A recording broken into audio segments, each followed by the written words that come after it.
Bismillahirrahmanirrahim. Assalamualaikum warahmatullahi wabarakatuh. Innal hamdalillah nahmaduhu wa nasta'inuhu wa nastaghfiruhu wa natubu ilaihi wa na'udzu billahi min syururi anfusina wa sayyiati a'malina may yahdihillahu fala mudilla lahu wa may yudlil fala hadiyalah. Wa asyhadu an la ilaha illallah wahdahu la syarika lah wa asyhadu anna Muhammadan abduhu wa rasuluhu la nabiyya ba'dah. Ya ayyuhalladzina amanu taqullaha haqqa tuqatih wa la tamutunna illa wa antum muslimun. Ya ayyuhan nasu taqu rabbakumul ladzi khalaqakum min nafsin wahidah wa khalaqa minha zawjaha wa batha minhuma rijalan katsiran wa nisaa'a. Wattaqullaha alladzi tasaaluna bihi wal arhama innallaha kana 'alaykum raqiba. Ya ayyuhalladzina amanu taqullaha wa qulu qawlan sadida yuslih lakum a'malakum wa yaghfir lakum dhunubakum wa may yuti'illaha wa rasulahu faqad faza fawzan 'azima. Amma ba'd fa inna asdaqal hadithi kitabullah wa khairal huda huda Muhammadin sallallahu alaihi wasallam wa syarral umuri muhdatsatuha wa kullu muhdatsatin bid'ah wa kullu bid'atin dhalalah wa kullu dhalalatin finnar. Hadirin dan hadirat yang dirahmati oleh Allah Subhanahu wa taala, sungguhnya kita hidup di dunia ini sedang menjalankan salah satu dari fase-fase kehidupan yang akan kita lalui. Kita dalam kehidupan ini ada beberapa fase. Yang pertama, ya, fase tatkala kita di alam janin, dalam perut ibu kita, ya, sekitar 9 bulan. Kemudian sekarang kita lahir dan hidup di atas muka bumi, entah sampai kapan, bahkan 60 tahun, 70 tahun, kurang atau lebih. Kemudian setelah itu kita masuk pada fase ketiga, alam barzakh, yang itu pun sangat panjang, entah ratusan tahun, entah ribuan tahun.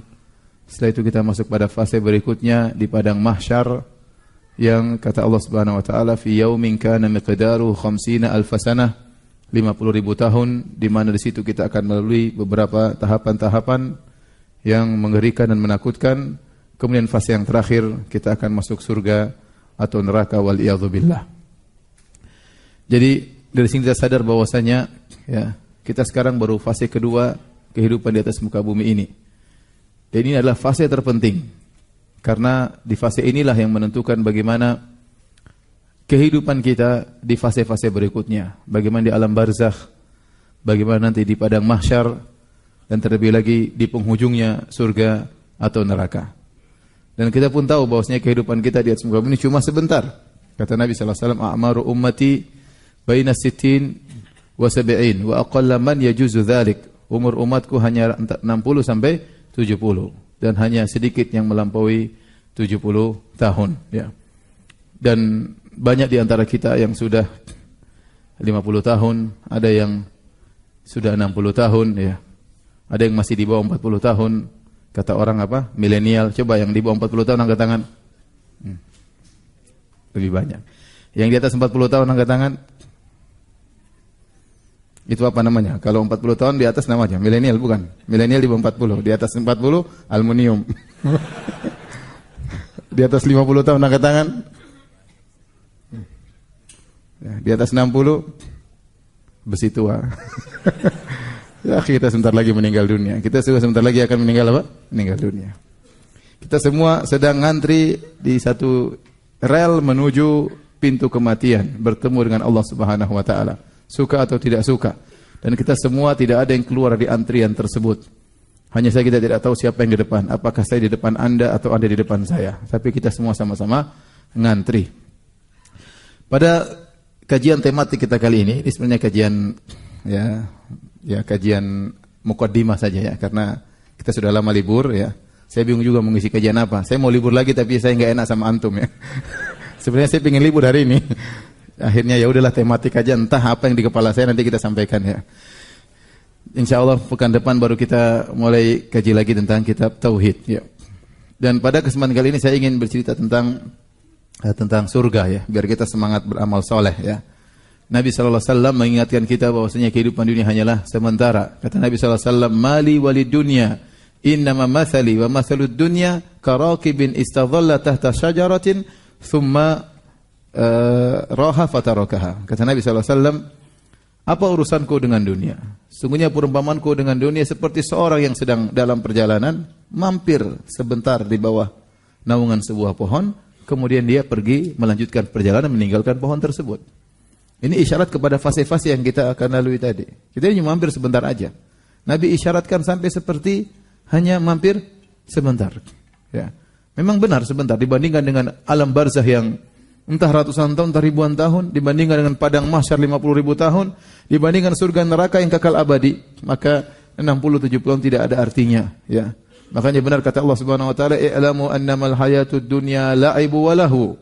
Ketahuilah bahwasanya kehidupan dunia itu hanyalah permainan dan senda gurau. Hanya permainan sebentar kemudian selesai, hanya senda gurau kemudian kita masuk dalam suasana serius di alam barzakh, di padang mahsyar sampai di penghujung surga atau neraka. Waliyadzubillah. Hadirin hadirat yang Allah Subhanahu wa taala. Maka kita harus ingat bahwasanya kehidupan ini hanya sementara, wa innal akhirata lahiyal hayawan. Lau kanu ya'lamun, dan sungguhnya kehidupan akhirat itulah kehidupan yang sungguhnya kalau mereka mau mengetahui. Kehidupan yang sungguhnya kehidupan akhirat ini hanyalah fase yang sebentar sekali. Maka seorang di atas muka bumi ini benar-benar mempersiapkan dirinya untuk bisa bahagia kekal di akhirat kala. Dan jangan sampai ya kemudian kita menyesal di kemudian hari. Ya. Allah gambarkan dalam Al-Qur'an bahwasanya orang akan menyesal ya. Yaqulu ya laitani qaddamtu li hayati. Ya. Di hari kiamat kelak maka jiwa akan berkata ya laitani qaddamtu li hayati. Kenapa dahulu aku di dunia tidak beramal soleh untuk kehidupanku yang sesungguhnya di akhirat? Kenapa dahulu aku bermalas-malasan padahal itu semuanya kembali kepada kehidupanku yang sesungguhnya di akhirat, ya. Dia baru sadar tatkala dia di akhirat kelak. Yaqulu ya laitani qaddamtu. Seandainya dulu saya melakukan amal soleh li hayati, untuk kehidupanku yang sesungguhnya, yaitu yang sekarang di akhirat kelak. Allah berfirman, ya ayyuhalladzina amanu ittaqullah wal tanzur nafsum ma qaddamat lighad. Wahai orang yang beriman, bertakwalah dan setiap jiwa hendaknya ya melihat ya apa yang telah dia lakukan untuk masa depannya. Untuk masa depannya. Maka dia harus lihat apa yang dilakukan sekarang untuk kehidupannya yang sesungguhnya, kehidupan sejatinya. Adik-adik Ibnu Katsir rahimahullahu taala tatkala menafsirkan dari ayat dalam surat Al-Fajr tadi, yaqulu ya laitani qaddamtu li hayati, dia menjelaskan bahwasanya yang menyesal dalam penyesalan ini bukan cuma hanya orang-orang kafir, bukan cuma orang-orang pelaku maksiat, bahkan orang-orang soleh juga menyesal. Apa yang mereka sesalkan? Mereka sesalkan kenapa dahulu mereka kurang amal soleh mereka. Mereka mungkin sudah berbakti kepada orang tua, tetapi mereka mengatakan seandainya saya kembali lagi, saya akan lebih berbakti lagi kepada kedua orang tua saya. Mereka mungkin sholat malam, tapi mereka berkata seandainya saya kembali lagi hidup, saya akan bersolat malam lebih daripada yang pernah saya lakukan. Mereka mungkin bersedekah, tapi sebagian mereka bersedekah masih perhitungan, maka dia berangan-angan seandainya saya bisa kembali, saya akan berroyal dalam bersedekah. Dan demikianlah ya penyesalan yang tiada guna. Hadirin dan hadirat Allah Subhanahu wa taala. Maka untuk memotivasi kita dalam beramal soleh, ya, kita ingin bercerita tentang surga dan kenikmatan-kenikmatannya, ya. Apalagi yang di dunia tidak bisa poligami, ya, kita sabar, ya. Tidak ada hal yang bisa menghibur kita kecuali ingat bidadari, ya. Ya sudahlah, tidak dapat tidak bidadari di dunia, dari dunia cuma dapat satu, di akhirat bisa dapat apa? Banyak, ya. Daripada melamun terus. Taib. Surga isinya semua kenikmatan, tidak ada kesedihan. Semuanya kenikmatan. Kata Allah Subhanahu wa taala, "Fa idza ra'aita thamma ra'aita na'iman." Kalau kau melihat di surga, yang kau lihat kenikmatan. Tidak ada satupun tatapan yang kita lihat kecuali semuanya kenikmatan. Lihat ke depan, ke kanan, ke kiri, ke belakang, ke atas, semuanya kenikmatan, semuanya kebahagiaan. Ini tidak sama seperti di dunia. Di dunia kita lihat ke depan, kadang kita bahagia, lihat ke kiri, terkadang kita sedih, ya. Lihat rumah orang lebih besar, terkadang kita sedih, ya. Sebagian wanita lihat teman perempuannya lebih cantik, dia sedih. Kenapa lebih cantik daripada saya? Dan begitu, ya, lihat perkara-perkara yang menyedihkan banyak, yang menakutkan, yang mengkhawatirkan. Tidak semua yang kita di dunia ini menyenangkan, tapi di surga semua yang kita lihat menyenangkan. Tidak ada kekhawatiran, tidak ada kesedihan. Makanya penghuni surga begitu mau surga, yang pertama kali mereka ucapkan di antaranya, alhamdulillahilladzi adhaba 'annal hazan. Segala puji bagi Allah yang telah menghilangkan dari kami segala kesedihan. Tidak ada kesedihan lagi. Dikatakan kepada penghuni surga, ya, innalakum ya an tan'amu wa la tab'asu abadan. Kalian di surga akan senantiasa bahagia, tidak ada kesedihan, kesusahan sama sekali. Jadi isi surga semuanya menyenangkan. Ya. Udkhulul jannata la khaufun 'alaikum wa la antum tahzanun. Maksudnya kalian dalam surga tidak ada kekhawatiran sama sekali dan tidak ada kesedihan sama sekali. Dan itulah problematika kehidupan dunia, terkontaminasi dengan ketakutan dan kekhawatiran, kesedihan siapapun dia. Siapapun dia. Ya. Apakah dia raja? Apakah dia jenderal? Ya, apakah dia ya orang terhebat, orang terkaya? Apakah dia orang paling populer ya di atas muka bumi ini? Dia pasti pernah sedih, dia pasti khawatir ya. Yang kaya dengan kekayaannya khawatir ada saingannya, khawatir perusahaannya mendengar gejolak ekonomi, khawatir. Tidak ada yang tentram ya. Maka semua kenikmatan yang Allah ciptakan di atas muka bumi ini tidak ada yang murni kenikmatan, pasti terkontaminasi dengan sesuatu yang mengotori kenikmatan tersebut ya. Enggak usah jauh-jauh, kita bicara tentang makanan saja. Durian enak tapi bahaya kalau terlalu banyak, ya enggak? Iya. Udang enak tapi kolesterol tinggi. Iya, itu makanan, kita bicara makanan ya. Ya. Istri cantik, enak tapi maintenance-nya mahal. Harus ke salon bayar berapa macam-macam. Tidak ada yang murni nikmat itu enggak ada. Yang ada cuma di mana? Di surga. Yang kurang cantik aja bermasalah apalagi.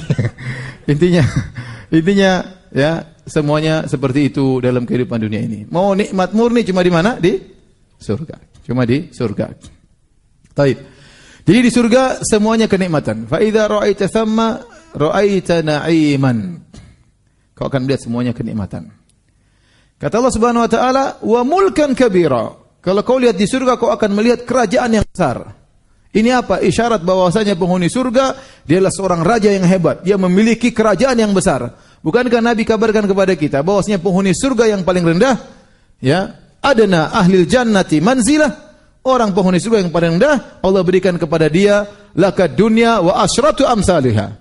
Engkau mendapatkan dunia dan 10 kali lipatnya. Itu orang paling rendah di surga, dia punya kerajaan sebesar 10 kali lipat dunia. Ya akhi. Hebat atau tidak? Itu benar-benar raja. Kekuasaannya 10 kali lipat dunia ini. Ini penghuni surga paling rendah. Siapa yang mau jadi penghuni surga ini? Angkat tangan.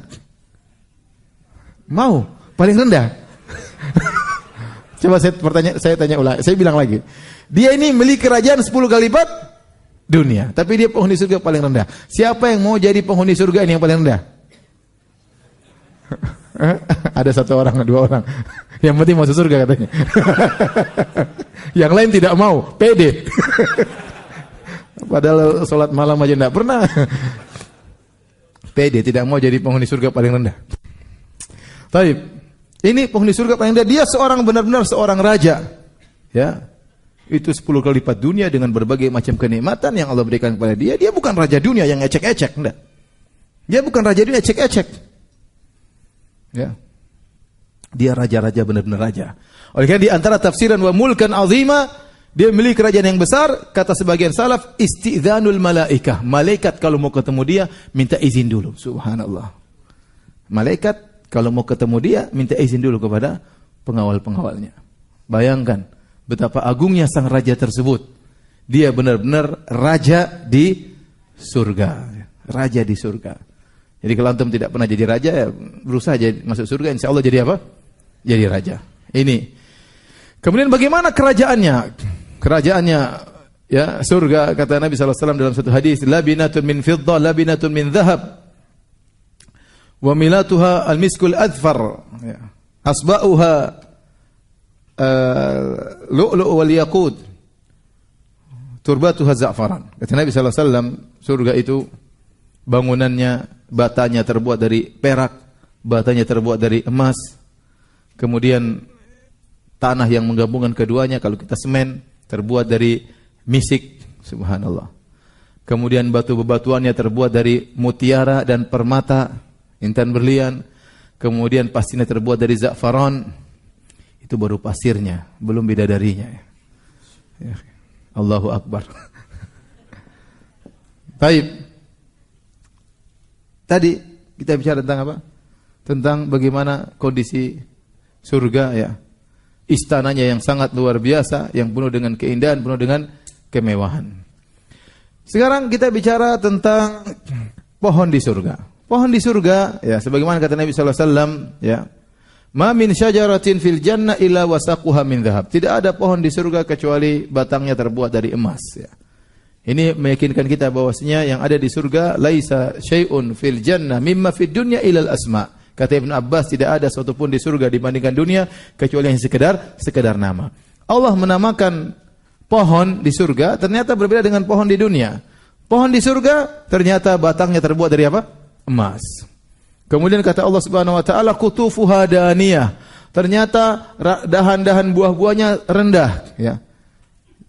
Wa dhullilat qutufuha tadlila. Kata Allah ditundukkanlah dahannya, ditundukkan oleh Allah untuk penghuni surga. Jadi penghuni surga kalau makan buah datang, dia berdiri datang. Dia duduk, rantingnya turun lagi, tinggal makan. Dia baring, rantingnya datang lagi, tinggal makan. Masya Allah. Apalagi yang nyuapin bidadari. Masya Allah. Jadi, wa dhullilat qutufuha tadlila. Batang-batangnya, dahan-dahannya direndahkan oleh Allah sesuai dengan keinginan penghuni surga tersebut. Jadi di sana nggak ada panjat pohon. Nggak di sana panjat pohon. Di sana nggak ada durian jatuh, nggak ada.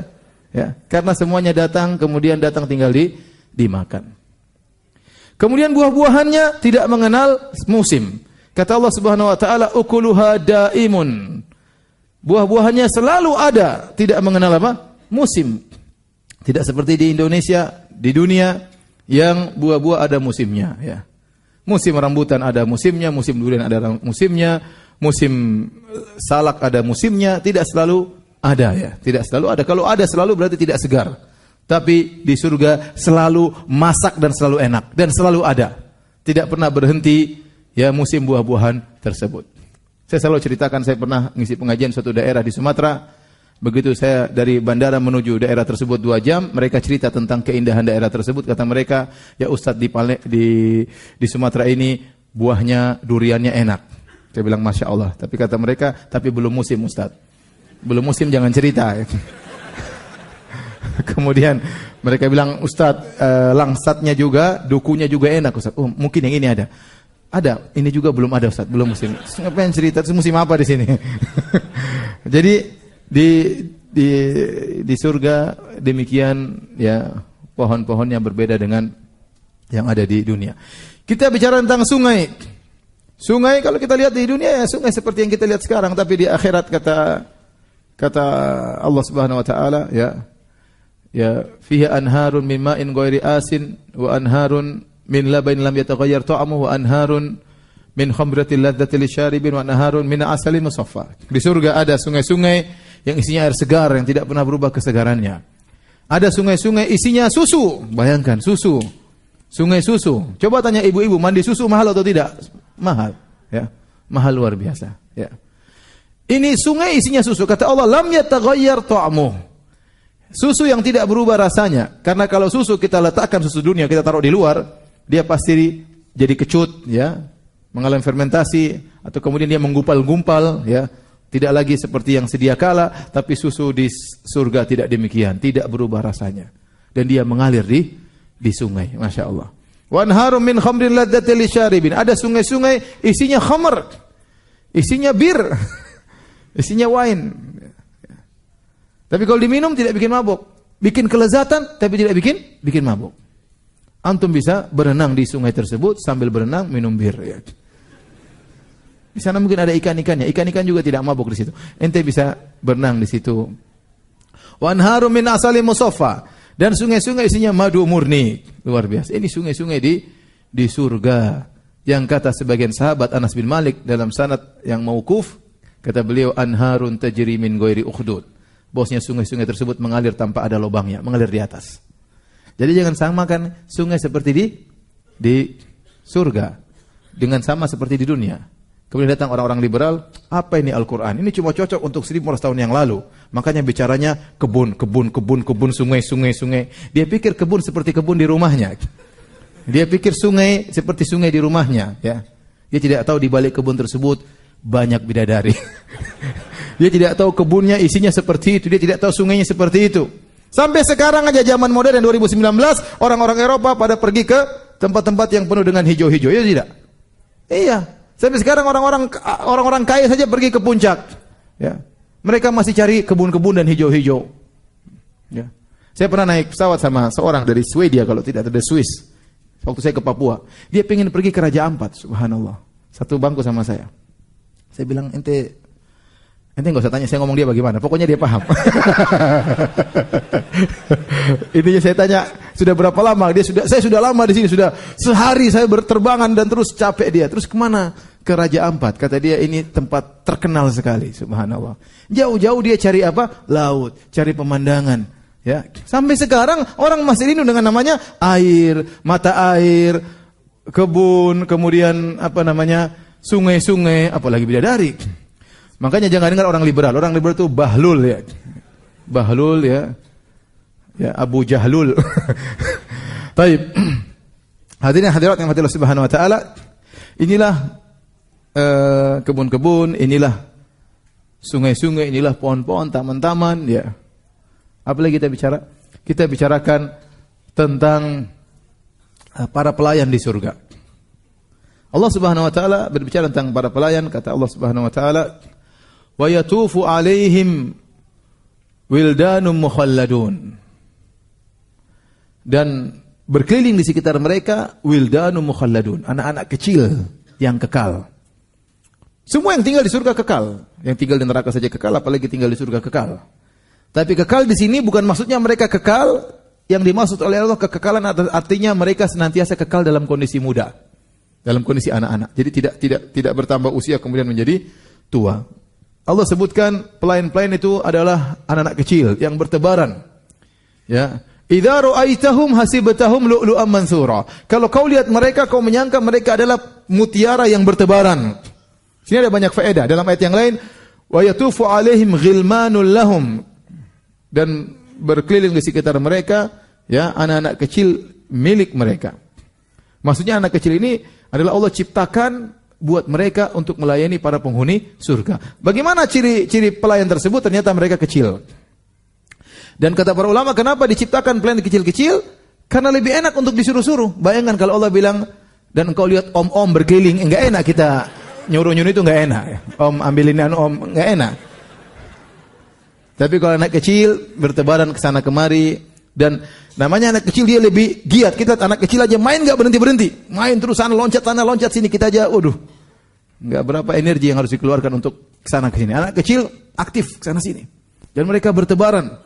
Itulah para pelayan di surga. Allah ciptakan khusus untuk para penghuni surga. Kata Allah, idza ra'aitahum, dan hasibatahum, kalau kau lihat mereka, kau akan menyangka mereka seperti permata yang bertebaran. Masya Allah, mereka indah kalau dilihat, menyenangkan kalau dilihat, seperti permata, seperti mutiara yang putih yang bertebaran. Tidak seperti namanya pelayan di dunia. Rata-rata pelayan di dunia ya biasanya kurang penampilan kurang bagus, terkadang agak gini sedikit, sedikit, ya. Biasanya rendahan namanya pelayan ya. Tapi di surga ternyata pelayannya spesial. Kalau kau lihat mereka, kata Allah, kau akan melihat seperti mutiara yang bertebaran, mutiara putih. Dalam ayat yang lain, wa yatufu alaihim gilmanul lahum ka'annahum lu'lu'um maknun. Dan berkeliling di sekitar mereka anak-anak seperti mutiara yang disimpan dalam cangkangnya. Jadi mereka, kata para ulama, pelayan-pelayan tersebut, anak-anak tersebut ternyata seperti mutiara, dan mutiara putih bersih. Putihnya sempurna, tidak terkontaminasi dengan bintik-bintik merah atau bintik-bintik putih. Nah, kalau Allah berbicara tentang pelayan saja putih, apalagi yang dilayani. Paham tidak? Saya ulangi lagi ya. Kalau Allah bercerita tentang pelayan, yang dimana pelayan tersebut indah kalau dilihat, ibarat mutiara yang putih yang berhamburan, bagaimana lagi dengan apa? Yang dilayani. Maka yang dilayani pasti orang-orang yang sangat indah dan tampan, cantik, jilid, ada yang lainnya. Baik, kita sudah bicara tentang pelayan. Apalagi mau dibicarain? Bidadari. Ya udahlah bidadari. Nanti waktunya habis. Bidadari. Wa ma adraka ma bidadari. Tahukah kalian apa itu bidadari? Bidadari datang dalam Al-Quran dan dalam hadis-hadis Nabi sallallahu alaihi wasallam. Ya. Rasulullah memberikan sifat global yang sudah menggambarkan bagaimana indahnya bidadari. Ibu-ibu dengar, ibu-ibu ya. Ya. Ini bidadari ya. Kalau seorang sudah ditakdirkan Allah masuk surga, bidadarinya sudah ada, Allah siapkan. Karena surga sudah ada. Dan di antaranya Allah sudah siapkan bidadari. Makanya dalam hadis, kalau ada seorang istri yang kurang ajar sama suaminya, ya, dengar ibu-ibu ya. Kalau ada istri yang kurang ajar sama suaminya, apa kata bidadari di surga? Qatalakillah. Semoga Allah membinasakan engkau wahai istri kurang ajar ya. Ya. Kata para bidadari tersebut, mereka protes ya. Mereka mengatakan sungguhnya suami kami itu hanyalah tamu di sisimu ya. Yushiku an yufariqaki ilaina ya. Hampir-hampir dia meninggalkan engkau menuju kami. Jadi seorang di dunia, istri di dunia harus menjadi istri yang solehah. Agar dia tatkala masuk surga dia menjadi ratu bidadari. Dia menjadi ratu bidadari. Dia lebih hebat dari bidadari, lebih cantik dari bidadari, lebih indah daripada bidadari. Tapi kalau ternyata dia kurang ajar sama suaminya, sering angkat suara sama suaminya, bentak-bentak suaminya, nuntut selalu ingin ini, ingin anu, maka kita khawatir dia jadi bidadari dari gua hantu. Taib, hadirin rahmatullah subhanahu wa ta'ala. Bidadari, kata Nabi SAW, "Lau tala'at imra'atun min ahli al-jannah ila dunya la adha'at ma bainahuma wala mala'at ma bainahuma riha wala nasifuha ala ra'siha khairu min ad-dunya ma fiha." Kata Nabi SAW, kalau ada seorang wanita surga nongol di dunia, nongol, muncul, cereng gitu, maka dia akan menyinari apa yang ada langit dan di bumi. Seandainya Jakarta semuanya lampu mati, kemudian dari nongol, terang benderang, Masya Allah. Terang benderang dari langit sampai apa? Bumi. Bukan cuma terang benderang, wala mala'at ma bainahuma riha, bahkan mengeluarkan bau yang semerbak antara langit sampai bumi. Harum seluruhnya, subhanallah. Bagaimana harumnya sang bidadari, sehingga isi dunia penuh semua dengan keharuman gara-gara tubuh sang bidadari. Ya. Kemudian kata Nabi SAW, wala nasifu ala ra'siha, kerudung yang ada di atas kepalanya, khimar yang ada di atas kepalanya, khairum minad dunya wa fiha, lebih baik daripada dunia dan seisinya. Itu Nabi baru bicara tentang kerudungnya. Kerudungnya lebih baik daripada dunia dan seisinya. Bagaimana lagi dengan pipinya bidadari tersebut? Allahu Akbar ya. Namun ini semua kata Allah, fala ta'lamu nafsun ma ukhfiya lahum min qurrati a'yun. Tidak ada sejiwa pun yang tahu, tidak bisa lihat kenikmatan ini. Ini perkara yang gaib yang harus kita iman. Seandainya Allah turunkan bidadari, kemudian dipajang di mall misalnya, semua orang lihat, subhanallah. Habis lihat, semuanya jadi orang soleh. Puasa terus, baca Quran terus. Tundukkan pandangan, gak berani makan haram. Sudah tahu bidadari kayak apa. Ya. Tapi nggak kelihatan. Ini bicara tentang apa? Keimanan. Tapi cuma Nabi kasih tahu. Ya. Wala nasifu ala ra'siha khair min ad-dunya fiha. Kerudungnya di atas kepala lebih baik dari dunia dan seisinya. Bagaimana dengan yang lainnya? Allah sebutkan sifat-sifat bidadari dalam Al-Qur'an. Kata Allah Subhanahu wa taala, azwajun mutahharah. Istri-istri yang disucikan. Kata para ulama, istri-istri yang disucikan dari sisi akhlak dan disucikan dari sisi fisik. Fisik para bidadari suci, tidak ada kotorannya sama sekali. Makanya seluruh penghuni surga yang masuk surga, kata Nabi SAW, ya, la yabulun, wala yataqawwatun, wala yamtakhitun. Para penghuni surga tidak ada yang buang air kecil, tidak ada yang buang air besar, tidak ada yang ingusan, enggak ada. Semua bersih. Maka wanita surga bersih, tidak ada haidnya, tidak ada nifasnya, ya. Tidak ada bau keteknya, tidak ada upilnya, tidak ada kotoran telinganya, ya. Ya, semuanya bersih. Saking bersihnya, dia indah dan dia sangat harum. Maka dalam riwayat, inna rajulan min ahlil jannah la yu'anikul hawra 70 sanatan la yamalluha wa la tamalluhu. Sungguh seorang lagi penghuni surga memeluk seorang bidadari 70 tahun.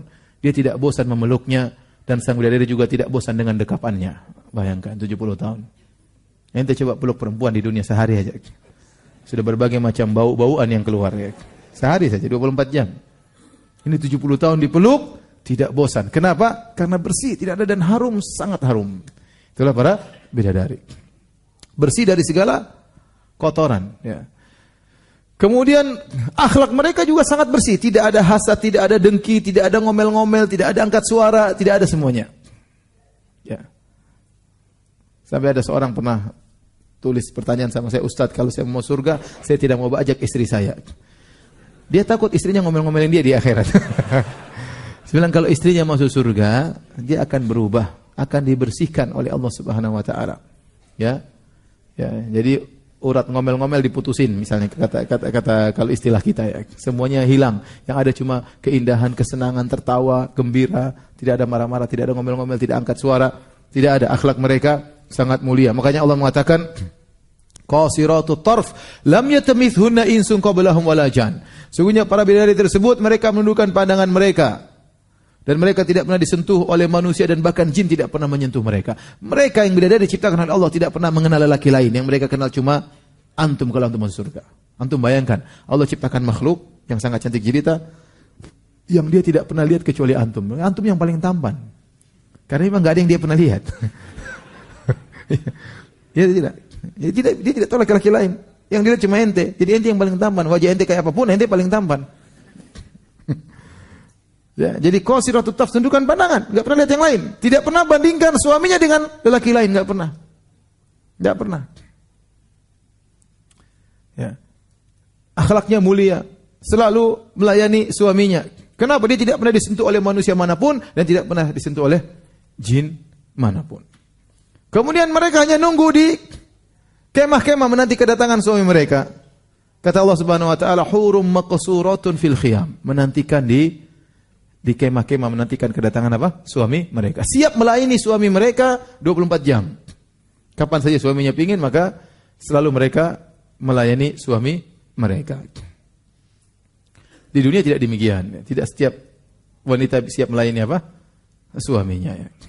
Terkadang suaminya lagi berhasrat, istrinya lagi main ke rumah orang tuanya. Terkadang suaminya lagi berhasrat, istrinya lagi ngerumpi sama tetangga. Terkadang suami lagi berhasrat, ternyata istrinya lagi ke mall. Terkadang suami lagi berhasrat, istrinya lagi pengajian. Terkadang suami lagi berhasrat, istrinya lagi datang bulan. Terkadang suami lagi berhasrat, istrinya ternyata lagi nifas. Terkadang lagi berhasrat, ternyata istrinya tidak kemana-mana, di rumah saja, tapi tidak berhasrat. Kalau wanita surga setiap saat selalu siap melayani suaminya. Taib. Kita lanjutkan tentang bidadari surga. Ya. Bagaimana fisiknya? Fisiknya Allah Subhanahu wa taala sebutkan dalam Al-Qur'an, kata Allah Subhanahu wa taala di antaranya ka'annahunnal yaqutu wal marjan. Bahwasanya para bidadari tersebut seperti al-yaqut wal marjan. Al-yaqut maksudnya seperti intan berlian, bening. Al-marjan maksudnya mutiara putih. Maka bidadari disifati dengan putih dan bening. Sisi putihnya itu kulitnya sangat putih. Kata Allah wa hurun ain ka'amsali lu'lu'il maknun. Bahwasanya bidadari tersebut seperti mutiara yang tersimpan.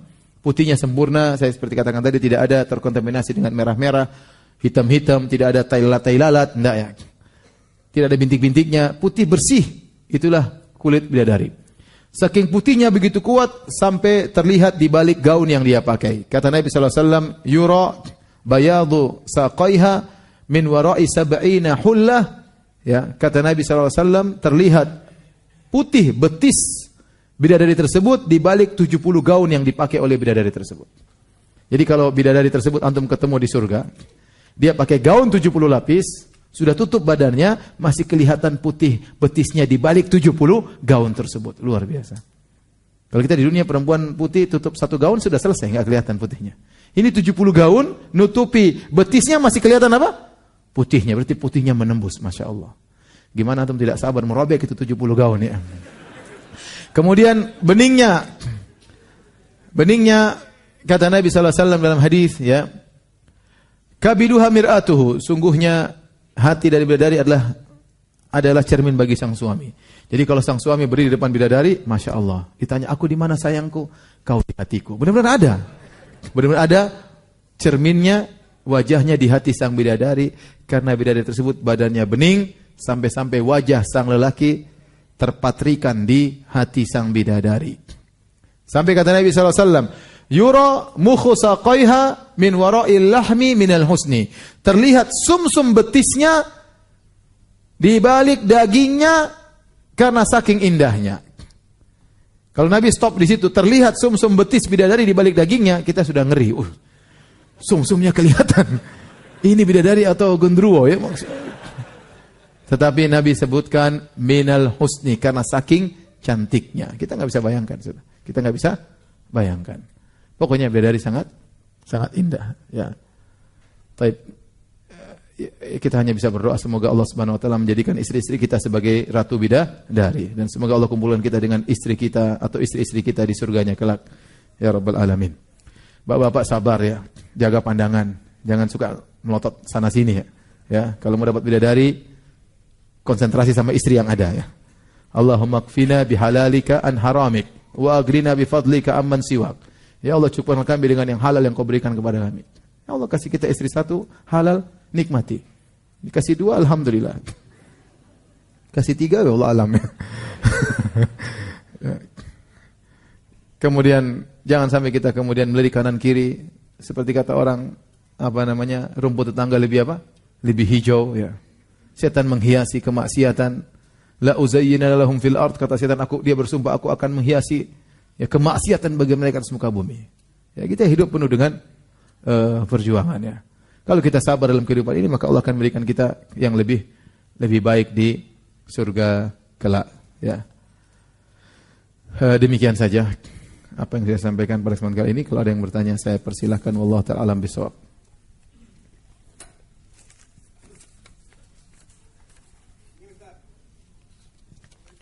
Waalaikumsalam. Bapak ini bertanya, Bapak umurnya berapa? Baru 70. Masyaallah, Allah ibarik fi umrihi. Semoga Allah memberkahi umur beliau ya. Ini bapak yang berusia 70 ini bertanya, apakah istri kita di surga nanti lebih cantik dari bidadari? Ada khilaf di kalangan para ulama. Al-Imam Al-Qurtubi dalam tafsirnya menyebutkan khilaf, dua pendapat di kalangan para ulama. Sebenarnya mengatakan bidadari tetap lebih afdal ya, karena dia makhluk spesial yang Allah ciptakan dalam kondisi spesial. Allah sebut dalam Al-Quran, dalam hadis-hadis banyak disebut oleh Nabi SAW. Sebenarnya mengatakan tidak, wanita dunia lebih afdal kalau mereka masuk surga karena kesolehan mereka, karena ketaatan mereka, karena perjuangan yang mereka hadapi selama dunia, mengurus anak-anak, mengurus suami dan macam-macam perjuangan ibadah kepada Allah Subhanahu Wa Taala, maka mereka lebih afdal daripada bidadari di surga kelak. Yang mengatakan bahwasanya bidadari lebih afdal ya, karena di antaranya doa tatkala kita salat mayat, kita mengatakan wa abdillahu ahlan khairan min ahlihi. Ya Allah, gantikanlah sang mayat ini dengan keluarga, istri yang lebih baik daripada istrinya di dunia. Mereka mengatakan ini dalil bahwasanya bidadari lebih afdal daripada istri di dunia. Tetapi hadis ini tidak sharih, tidak tegas. Bisa jadi maksudnya ya Allah, gantikan dia dengan istri yang lebih baik, maksudnya istri dunia dimodif oleh Allah menjadi lebih baik. Paham? Karena dalam hadis-hadis menunjukkan penghuni surga akan dirubah oleh Allah Subhanahu wa taala. Kata Nabi contohnya dalam hadisnya, awalu zumratin tadkhulul jannah ka al-qamar lailatal badri. Kata Nabi sallallahu alaihi wasallam, kelompok pertama masuk surga seperti rembulan di bulan purnama. Artinya cantik dan tampan. Orang Arab dahulu kalau menggambarkan ketampanan, kecantikan dengan apa? Seperti apa? Rembulan. Walladzina yalunahum, dan rombongan yang kedua, ka asyaddi kaukabin dzurri idha'atan fis sama'. Yang kedua seperti bintang yang paling terang benderang di langit. Ya, makanya dirubah ya, mereka tingginya seperti Nabi Adam. Seluruh penghuni surga tingginya seperti Nabi Adam. Dan kita tahu Nabi Adam alaihissalam tingginya 60 hasta. 60 hasta sekitar 30 meter ya. Jadi antum yang pendek-pendek jangan terlalu bersedih ya. Kalau antum mau surga nanti jadi apa? Seperti apa? Seperti tingginya Nabi Adam alaihissalam. Tuluhu situna dhira'an, tingginya 60 hasta. Kemudian tadi kita sudah sebutkan, orang-orang akan dijadikan putih, ya, indah. Sementara pembantu-pembantu saja putih, apalagi yang dilayani. Kemudian mereka akan dijadikan cantik dan tampan. Maka manusia akan dibangkitkan dengan bentuk yang baru, dimodif oleh Allah Subhanahu wa taala, namun ciri-ciri mereka masih ada. Kita bisa, orang masih saling mengenal, si fulan, masih ada ciri khasnya. Seperti anak kecil, dia punya rona wajah tertentu, kemudian tatkala dia besar, keluar jenggotnya, lebih rahangnya lebih besar, kemudian, tapi kita masih kenal, oh dia si fulan dulu. Masih ada ciri khasnya, tetapi sudah berubah. Maka para penghuni surga, kalau mau surga, yang lelaki menjadi sangat tampan, wanita juga menjadi sangat cantik, dan tetapi masih terlihat ciri khas mereka, dan menurut pendapat sebagian ulama, mereka lebih afdal daripada para wanita bidadari. Wallahu ta'ala alam bisawab. Azan dulu.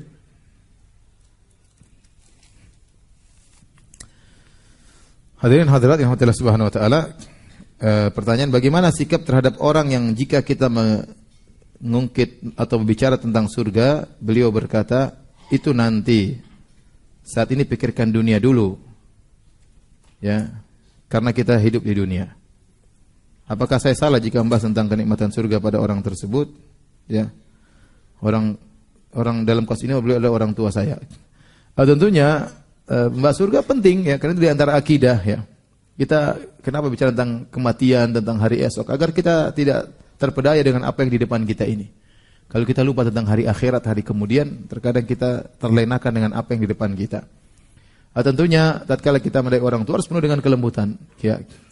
Ya kita sebutan tentang akhirat ya, dengan cara yang lembut ya, dengan cara yang bijak ya, karena orang tua apalagi dia tidak mau digurui ya, dia tidak mau dianggap rendah ya.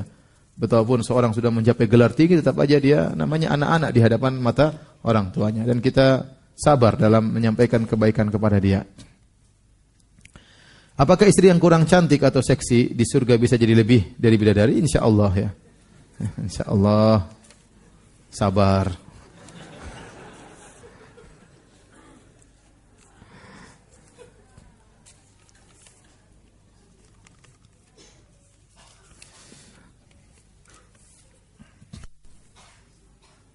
Saat ini sedang tren cerita di kisah horor tentang KKN suatu dosa. Apa KKN suatu dosa? Kisah-kisah nyata. KKN itu apa? Kuliah kerja nyata. KKN suatu desa ya, salah suatu dosa. Tentang KKN suatu desa. Apakah penampakan jin setan itu benar-benar ada? Bagaimana cara menghadapi gangguan jin setan? Ya, jin bisa menampakkan diri. Hukum asalnya mereka tidak nampak ya. Ya. Innahu yarakum huwa wa qabiluhu min haitsu la tarawnahum. Sungguhnya setan dan anak buahnya melihat kalian dari mana kalian tidak bisa melihat apa? Mereka. Asalnya mereka tidak terlihat. Terkadang mereka tampaknya hukum sangat jarang terjadi. Saya tanya sama antum. Antum yang hadir semua ini yang pernah lihat jin, coba angkat tangan. Enggak ada kan? Berarti hukum asalnya mereka tidak menampakkan penampakan, dan mereka menampakkan dengan yang menakutkan. Tapi antum jangan takut ya. Antum jangan apa? Takut. Itu jin juga ya mungkin takut sama antum ya. Ya makanya dia tidak boleh nampakkan dirinya, dia sembunyi-sembunyi kan, takut. Tidak mesti sudah. Kita yang penting bertakwa kepada Allah Subhanahu wa taala. Ada seorang ustaz pernah cerita, ada keluarganya setiap masuk rumah, tahu-tahu dengar suara shower orang mandi. Zzz. Masuk rumah lagi dia cek enggak ada orang. Tidur lagi. Zzz. Akhirnya dia jengkel. Begitu suara mandi dia datang, dia gebrok, pung gitu. Besoknya enggak ada lagi suara itu. Jadi enggak, maksud saya kalau antum ketahuan takut, mungkin dia malah godain ya. Usil godain antum ya. Antum santai aja, dia datang, ente hadapi. Ente punya ayat kursi, ente punya qul a'udzu birabbil falaq, qul a'udzu birabbin nas, ente punya Al-Fatihah, ente punya surat Al-Baqarah. Ente baca. Ya. Jangan takut, dia menampakkan dirinya di apapun, ente jangan takut. Apalagi jin-jin setan-setan Indonesia, kok nampakannya ngeri-ngeri ya. Ya. Terkadang gondruwo, enggak pernah mandi, kemudian apalagi tuyul, mak lampir, sundel bolong, mengerikan ya. Ya, pocong ya. Terkadang simbatan Ancol ya. Kata orang setan-setan tergantung tingkat ekonomi masing-masing negara. Kalau di luar negeri keren-keren pakai apa? Pakai jas keren, pakai dasi ya. Ganteng-ganteng gagah-gagah ya. Jadi ada mungkin bisa menampakkan tapi antum hadapi. Ya. Biasa aja jin dia. Dulu saya ingat di Jogja ada suatu kos-kosan. Di situ setiap malam ada perempuan muncul mandi di situ. Teman-teman mau sewa, biar aja kita sewa aja. Karena orang semua takut sewa kos-kosan di situ. Nah, cari tempat situ murah. Sewa lebih apa? Murah. Urusan berhadapan dengan setan ya nanti tinggal diruqyah ya biasalah ya. Mungkin dia panggil teman-temannya, ya biarin aja lah. Maksud saya dihadapi, enggak usah ketakutan dan ngeri-ngeri dan yang lainnya. Ustaz, jamaah di masjid kami sebagian alergi dengan kata-kata bid'ah. Hampir setiap kajian jamaah tersebut pulang duluan. Hampir setiap kajian dan khutbah si ustaz-ustaz sunnah di masjid kami tidak ada perubahan dari jemaah-jemaah untuk berubah meningkat mengikuti sunnah. Masih banyak melaksanakan bid'ah. Ini masalahnya tentang masalah fikih dalam berdakwah, perlu kesabaran. Tentu tidaklah hikmah seorang datang langsung bahas misalnya bid'ah-bid'ah yang sedang tersebar di situ ya. Bahas yang pertama sampai orang percaya kita dulu bahas tentang syirik, oke. Yang sangat urgen masalah syirik ya. Misalnya kita bahas masuk melalui sirah Nabi sallallahu alaihi wasallam. Kita ingin membersihkan masyarakat dari syirik dan bid'ah, tapi tentu dengan kesabaran ya. Tentu dengan kesabaran. Makanya dalam kata Ibnu Mas'ud, lasta tuhadditsu haditsan ya, la tablughu uqulahum illa kana li ba'dhin fitnah. Tidaklah kau menyampaikan satu hadis kepada masyarakat tidak sampai pada otaknya kecuali akan menimbulkan apa? Fitnah. Mereka tidak siap menerima, akan menimbulkan fitnah. Ya, kata Ali bin Abi Thalib, haditsun nas bima ya'rifun, aturina yukadziballahu rasuluh, sampaikanlah hadis atau penyampaian sesuai dengan nalar masyarakat. Jadi pelan-pelan ya. Pelan-pelan ya. Kita saja kalau enggak usah kita jauh-jauh bicara, kita saja dakwahi bapak kita coba. Langsung kita bilang, "Pak, ente syirik, Pak, ente mubtadi, ente." Apakah kita berani gitu sama bapak kita? Enggak berani. Tatkala kita berdakwah sama bapak kita, perlu strategi, apalagi demikian juga dengan masyarakat. Jangan ente di hadapan masyarakat kita bilang sampaikan kebenaran walau pahit, meskipun dilempar misalnya. Tapi kalau sama bapak kita pelan-pelan takut diusir, ya, berarti ente enggak komitmen dong. Sebagaimana ente dakwahi bapak ente, ibu ente dengan strategi, maka dakwahi masyarakat juga dengan apa? Strategi. Karena sebagian orang begitu, sok-sok jago. Ya, kita bukan masalah menyampaikan, semua orang bisa menyampaikan, tapi disitulah fikih seorang dai, dia bisa menyampaikan dengan bijak. Sampaikan dengan apa? Dengan bijak ya. Tapi demikian saja kajian kita. Mohon maaf banyak yang saya tidak bisa jawab karena kekurangan ilmu. Subhanakallah bihamdik asyhadu an la ilaha illa anta astaghfiruka wa atubu ilaik. Assalamualaikum warahmatullahi wabarakatuh.